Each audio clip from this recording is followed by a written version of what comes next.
Señoras y señores, muy buenas noches. Mi nombre es Oscar Díaz. Esto es Cara y Sello a través de ATV Más en vivo y en directo. Recuerde que este programa además se repite a las 11 de la noche, pero usted lo puede ver en este momento a través de su celular, su tablet, a través de la aplicación ATV Play. ¿Ok?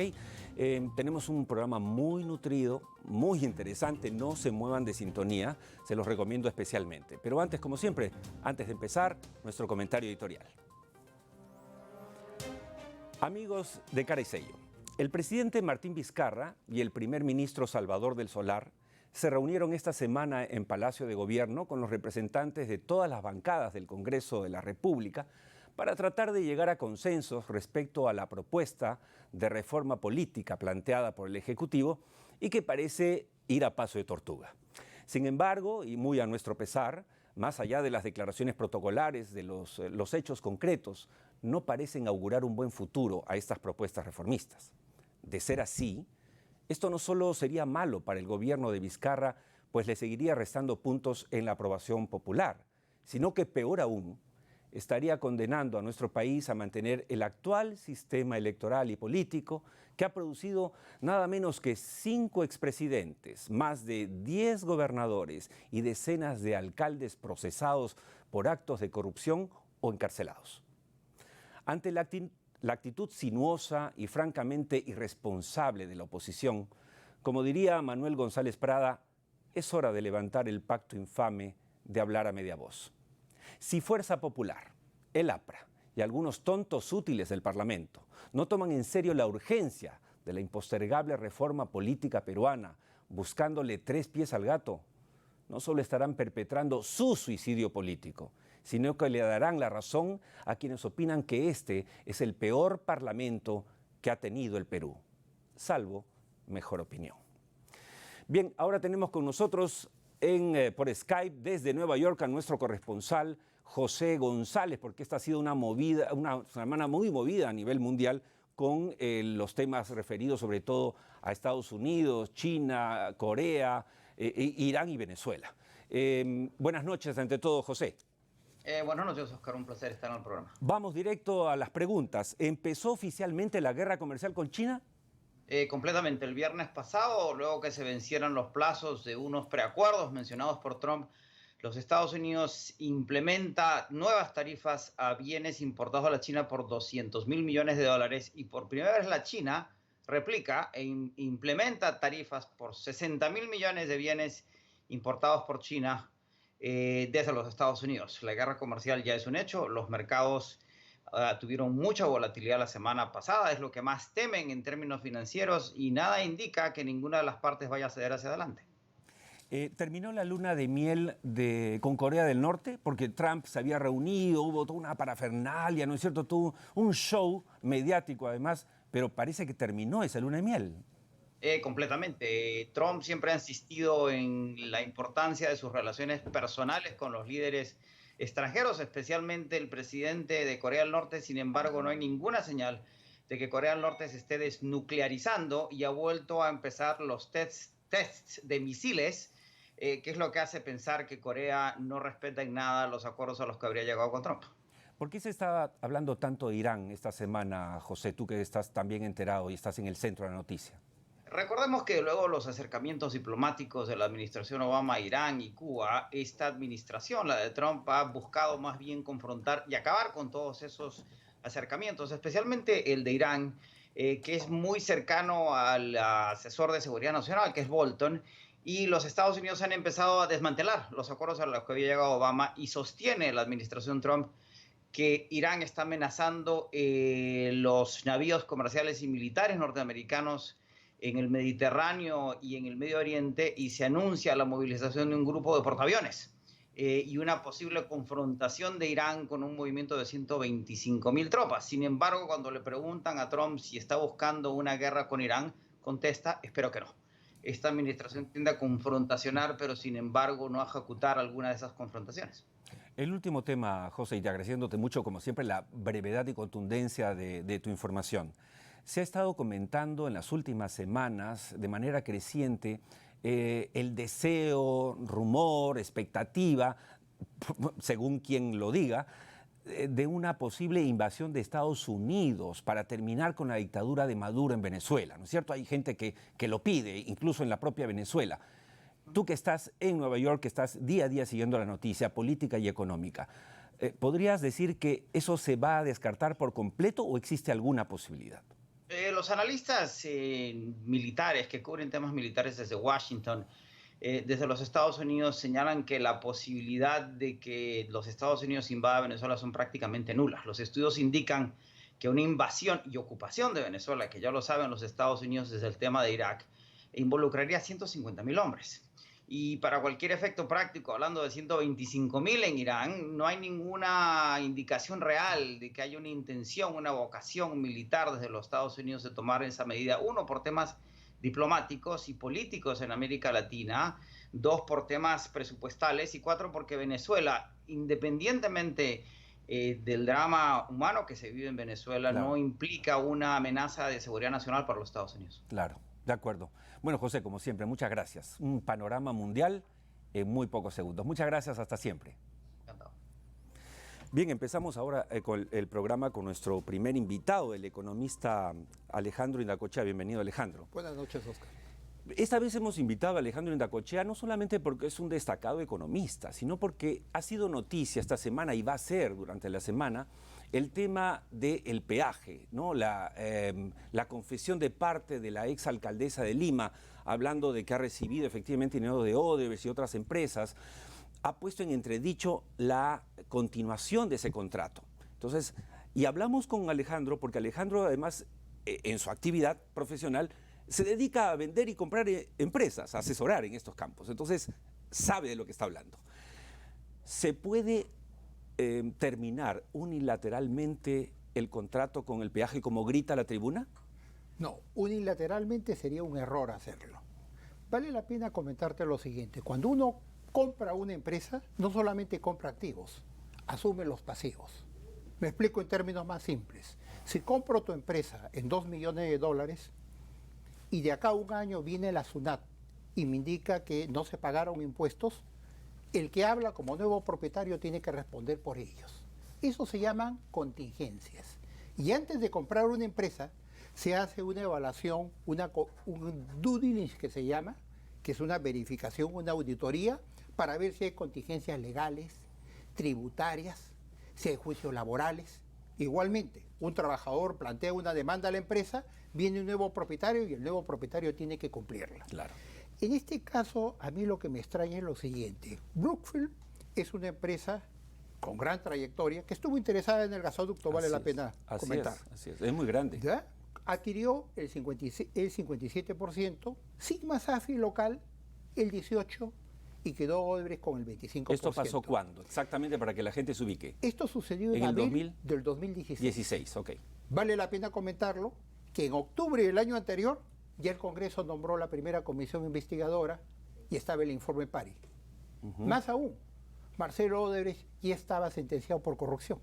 Okay. Ya estaba sentenciado. O sea, que nadie puede decir que no se sabía, que no conocía, que nunca se enteró. Entonces, nadie que compre una empresa va a asumirla sin tener en cuenta estos pasivos legales. Ya, usualmente lo que se hace es de ese fondo, si compro tu empresa en 2 millones, retengo una cantidad, un aporte y el dinero en una cuenta garantía para esas eventualidades, para cubrirlas. Entonces, acá hay que ver de por medio qué acuerdo es el que se ha firmado para asumir esas contingencias. O sea, usted lo que está diciendo, Alejandro, es que en este caso es muy probable que, teniendo en cuenta la dimensión de las empresas, el negocio, se haya tomado la previsión en el contrato privado, que no es conocido, obviamente, que nadie conoce hoy, para que estuviese, digamos, un dinero cuidando esta contingencia y, por lo tanto, de alguna manera estarían protegidos los intereses de Lima. O si no hubiéramos comprado la Aerocontinente, o si compraran todas las empresas que están acusadas por narcotráfico, claro, las asumo y no hay ningún pasivo claro, de por y me medio. olvido de las Eso deudas, no es posible. Acá esto se hizo sabiendo, tiene que haber una contingencia, una eventualidad. Y por otro lado me ha sorprendido leer hoy día en el diario que juristas de reconocida trayectoria señalan que la corrupción no es causal de rescisión de un contrato porque no hay cláusula anticorrupción. Así es, así es. La cláusula anticorrupción es última, es una cláusula explícita, pero siempre en el derecho existe una presunción de buena fe. Claro. Si yo demuestro que en un contrato privado hay mala fe, hay corrupción, simplemente es causal de invalidez. Porque la cláusula de corrupción que está de moda es reciente, pero no es que antes se cometían todos los delitos Cometía legalmente. todo, entonces, y no había nada. Claro, Entonces, y había impunidad. Entonces, yo no entiendo cómo se puede aseverar que no hay forma, que si hay corrupción se tiene que mantener el contrato. Mi desconocimiento legal de repente me impide ver esa situación. Ahora, resumiendo entonces en este caso, y esta es la pregunta a un hombre que está todo el tiempo viendo justamente la compra y venta de empresas. Usted diría que por un lado no se puede anular unilateralmente el No error, se pero puede por hacer. otro lado usted cree que sí puede, no es que estamos desprotegidos, que el Estado o el municipio sí puede exigir una indemnización o algo así. Mediante la justicia hay que pedir ese contrato privado, porque yo no creo que evidentemente, habiendo ya el dueño de una empresa estar en la cárcel, se haga la compra por 3.300 millones de dólares y ellos desconozcan. No, pues eso es bastante ingenuo. Si así fuera la forma, se evadiría toda la justicia. Todas las empresas de narcotráfico, de delitos que se cometen en la sociedad, quedarían dejados de lado. Entonces yo creo que acá hay que tener mucho cuidado. No se trata de satisfacer a las tribunas ni hacerlo unilateralmente, pero sí hay vías legales y vías técnicas que hay que cubrir. Te doy un dato, una pequeña corrida en el flujo. A mí me da alrededor más o menos de 7.500, 8.000 millones de dólares. Si se remató en 3.300 era porque había una contingencia legal. Tiene que haber un acuerdo privado, una garantía que esté planteada en ese contrato. Y eso hay que verlo. Y lo que habría que aconsejar entonces a Jorge Muñoz, en vez de pensar en patear el tablero, es armarse de un buen staff de abogados y plantear una demanda. Y plantear y hacer un con buenas posibilidades, además. Con muy grandes posibilidades de hacerlo, de hacer ello, ¿no? Hablando de esto, y es un punto seguido, ¿Odebrecht debería quedarse en el Perú o debería irse como grita parte de la clase política, parte de la prensa y parte del Parlamento? Mira, Oscar, acá hay un desconocimiento. ¿Tú te imaginas cuando Volkswagen estafó al mundo con los gases? Que el gobierno alemán hubiera cancelado Volkswagen, el efecto que hubiera tenido en toda la economía alemana. Nokia. Si Samsung, a propósito de...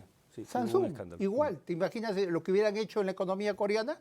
Los bancos en Estados Unidos, como los bancos hubo mal manejo, con las hipotecas subprime, entonces habría que cerrar todos los bancos. Más aún, se reconoce que fue un error grave haber cerrado el Lehman Brothers, porque se cerró y tuvo impacto en toda la economía. Así es. Entonces, acá son dos cosas por separado. La empresa debe continuar en actividad. Los responsables son las personas, los directores y los gerentes. Entonces, acá hay dos pero los que canales gritan que se vaya, ¿no? Que salen con sus antorchas y que se vaya Odebrecht, ¿lo hacen por ignorancia o por demagogia? Mira, yo diría por desconocimiento. Hay un desconocimiento de que realmente al cerrar la empresa tiene todo un efecto en los trabajadores, todo un efecto en la cadena de la economía y parte de la desaceleración económica hoy en día se debe a eso.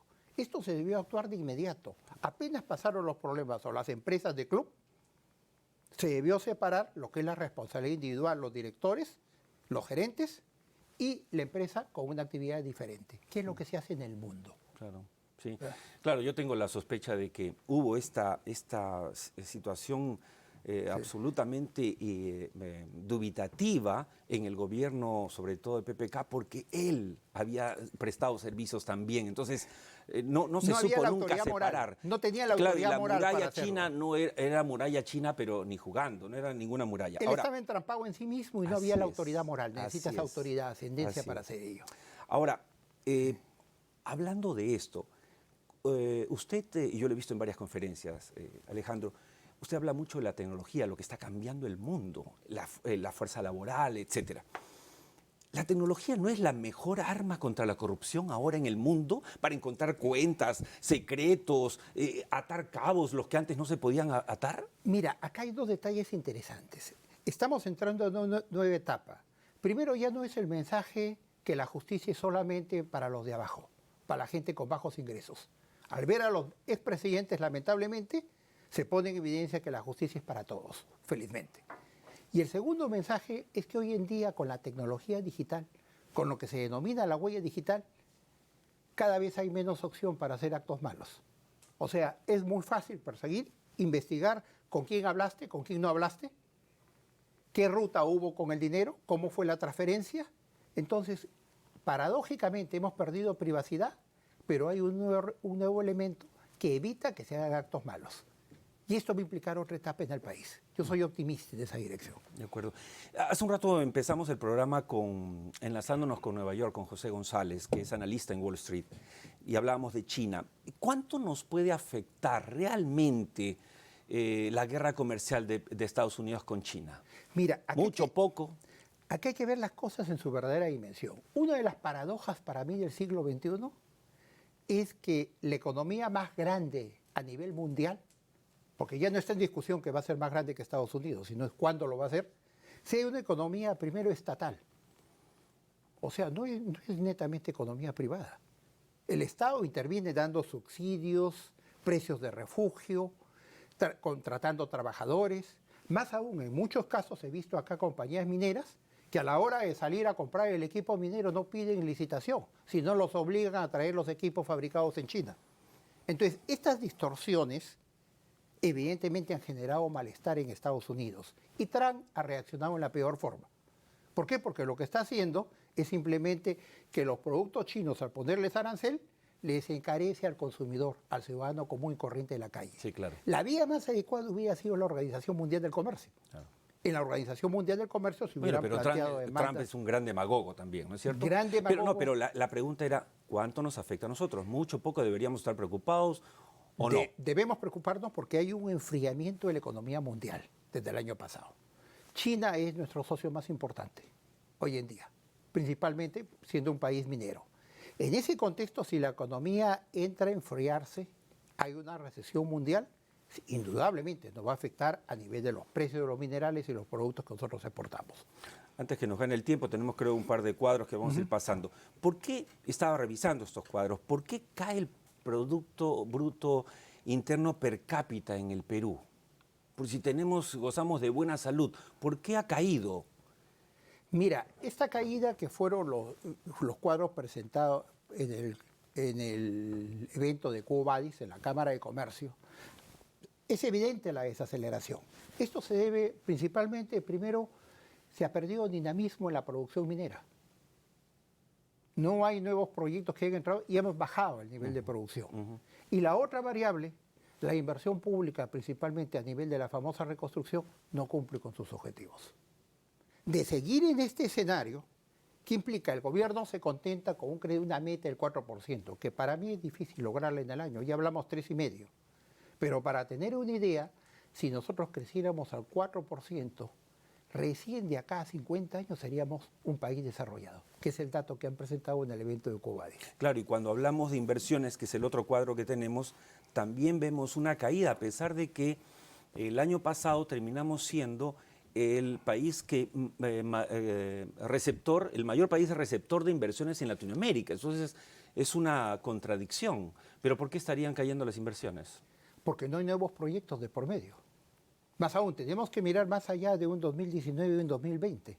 Ya no va a haber, ya llega un apagamiento de la actividad minera y los nuevos proyectos, Tía María, Granja en el norte, Conga, no hay la decisión política para relanzarlos. Si solamente en Cajamarca pudiéramos relanzar La Granja, Galeno, Michiquillay, como está, y Conga, tendríamos inversiones superiores a los 12.000 millones de dólares en la zona de mayor pobreza del país. Entonces, esa decisión política, ese manejo político, es el que está ausente. ¿La reconstrucción con cambios necesita cambios? Lo planteamos desde el inicio. Acá hay dos problemas. El primero es la atomización de esa reconstrucción. Los gobiernos locales y gobiernos regionales no están preparados, no están capacitados, lo hemos comentado. Entonces, ahí hay un problema de manejo técnico, competencias, unido al problema de corrupción.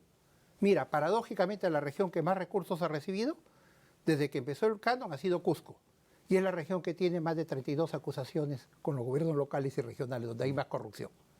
Esto debió y debe ser, todavía estamos a tiempo de manejarlo bajo un esquema diferente, como fue el caso de los panamericanos. Esa decisión política es la que no veo en el gobierno. Lamentablemente vemos que hay una baja en las encuestas, pero una baja de las encuestas sin hacer cambios, sin hacer las reformas que el país hubiera querido, ¿no? ¿Reformas como cuáles, por ejemplo? La parte laboral, una inserción laboral de 16 millones. Ahora leía en la mañana en El Comercio que había, digamos, la masa laboral que más sufre esto es la masa laboral joven, en realidad, ¿no es cierto? 300.000 nuevos jóvenes que cada año se incorporan al mercado de trabajo y no le ofrecemos alternativa. El famoso empleo pulpín, que yo estaba de acuerdo, no se planteó ninguna alternativa. Sí, claro. De los 16 millones de la población económicamente activa, solo son 4 millones privilegiados, que tienen vacaciones de 30 días, AFP, UNP. Sí. Hay 12 millones que no tienen nada. Entonces hablemos de un programa de inserción laboral. ¿Cómo insertamos a ese gente? El Ministerio de Trabajo no es un ministerio de promoción del empleo, es un ministerio de fiscalización del empleo. Tenemos que relanzar la reconstrucción bajo el esquema que hemos comentado. Replantear la regionalización. La regionalización no está funcionando, Oscar. Fue algo apresurado, sin una estructura. La reforma política, la reforma judicial, un programa agresivo de inversiones y el gobierno tiene que ser firme. Si es todo para todos, no es nada para nadie. Peter Drucker, el gran pensador, daba consejos a los presidentes. Un presidente no tiene amigos. Primer consejo para el presidente, que se olvide de su grupo de referencia. Segundo consejo, el presidente que realmente debe concentrarse en las cosas que son importantes, trascendentes, las que generen controversia. Ese es el rol del presidente, no es viajar 3, 4 veces a la semana a tener eso es para el presidente regional, y aún ahí. Y la tercera es, debe evidentemente los cambios a costa de bajar la popularidad en el corto plazo para hacer lo que el país requiere. Y eso lo vemos que está ausente. Lamentablemente, pues es una inacción. Y la paradoja va a ser esa, va a bajar en la popularidad sin cambios. Última pregunta. Usted ya dijo, ya adelantó que cree, en base a la información con la que cuenta, que vamos a crecer este año ni siquiera al 4% del año pasado, sino a 3.5, 3.7. Esto no es una buena noticia. La pregunta es, ¿cuál es la explicación? Nunca como ahora el Perú ha tenido estabilidad económica, estabilidad jurídica, estabilidad tributaria, estabilidad social, no hay terrorismo, no hay hiperinflación. ¿Por qué no crecemos más? ¿Y por qué ahora en vez de repetir el 4%, ahora resulta que bajamos? Mira, acá hay un problema en lo que se refiere a la dirección del gobierno. Conflictos hay. Tenemos 56 conflictos sin minería y no hay la decisión política de relanzar la minería. El conflicto con las Bambas sienta un pésimo precedente. Interferencia con el mismo Poder Judicial. Igual el de transportistas. Entonces acá el mensaje está dado al país. Reclama, bloquea carreteras, haz la toma del complejo y simplemente te va a dar lo que tú exiges. Entonces es necesario entender que no se puede satisfacer a todos y que es el gobierno del país, de por medio. Tiene que haber una decisión clara, no para ganar encuestas, en lo que se refiere al proceso de inversiones, el relanzamiento de la minería. La parte laboral, tiene que trabajar la parte laboral, cómo hacemos un programa de inserción laboral, ¿ya? Y relanzar la reconstrucción. Son 4 puntos muy breves que el gobierno podría cumplir con su tarea y pasar a la historia en forma diferente. Perfecto, muy claro. Alejandro, muchas gracias por haber estado con nosotros. Gracias Creo por que la invitación. hay varias cosas por analizar después de este interesantísimo debate. Hasta siempre. Muchas gracias. Antes de irnos a la pausa, vean ustedes la primera versión de nuestra caja negra. Los políticos desnudados por los implacables videos en los que quedan registrados. Luego la pausa y regresamos con un segundo bloque muy interesante, con 2 empresarios extranjeros importantes que nos van a decir, a propósito de lo que acabamos de hablar, ¿cómo ven los extranjeros al Perú? ¿Quieren invertir y no pueden? ¿Por qué no invierten más? De eso vamos a hablar después de la pausa. Volvemos. Nosotros no aceptamos plata grande, porque después pagamos favores grandes, no queremos. Siempre supe de los aportes de empresas a la campaña del no a la revocatoria.